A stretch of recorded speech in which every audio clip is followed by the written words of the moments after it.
ആ സുചേട്ടാ 2 ഇഡ്ഡലി എടുത്തോട്ടോ. വേഗോട്ടെ, സമയമില്ല ചേട്ടാ. ഒരു ഗ്ലാസ് ചായ വേണ്ട. പിന്നെ ചായ വേണം. ചായ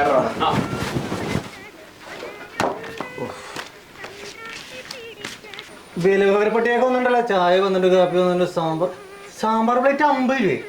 എന്തോ ചേട്ടാ, ഈ സാമ്പാർ ഫ്രീ അല്ലേ? അതൊക്കെ പണ്ട് പോനെ. സാമ്പാറൊക്കെ സാധനങ്ങളുടെ വില കൂടുതലാ, മുതലാളില്ല. ചേട്ടാ, എനിക്ക് കുറച്ച് സാമ്പാറിന്റെ ചാറ് തന്നാ ചേട്ടാ. സാമ്പാറിന്റെ ചാറ്? ആ എടി, സാമ്പാർ എന്ന് പറയുമ്പോ വെണ്ടക്ക വേണോ? ചേട്ടാ, വെണ്ടക്ക ഇടണ്ട. വെണ്ടക്ക വിഷമല്ലേ, അത് ഒട്ടുവിടാൻ പാടില്ല. എനിക്ക് കുറച്ച് സാമ്പാറിന്റെ ചാറ് തന്നാ മതി. അത് പോട്ടെ, തക്കാളി വേണ്ടേ? ചേട്ടാ, തക്കാളി ഒട്ടുവിടാൻ പാടില്ല. ഈ തമിഴ്നാട്ടിൽ നിന്നൊക്കെ വന്ന സാധനമല്ലേ, അതൊക്കെ ഭയങ്കര വിഷം കാര്യങ്ങളൊക്കെ ആയിരിക്കും. അതും കളയാ. ഇപ്പൊ പരിപ്പിട്ടില്ലെങ്കിൽ പിന്നെ എന്ത് സാമ്പാർ? ആ നന്നായി. ഇത് കണ്ട, ഈ പരിപ്പ് നിന്നിട്ടാണ് ഈ ഗ്യാസൊക്കെ വയറ് നിറഞ്ഞിരിക്കണത്. എനിക്ക് കുറച്ച് സാമ്പാറിന്റെ ചാറ് തന്നാ മതി. ഇതെല്ലാം പോട്ടെ. എടാ, ഈ സാമ്പാർ ഉണ്ടാക്കാനായിട്ട് ഇത്തിരി മല്ലിപ്പൊടി, ഇത്തിരി മുളക് പൊടി, ഇത്തിരി സാമ്പാർ പൊടികൾ ചേർക്കണ്ടേ? ആ ബെസ്റ്റ്.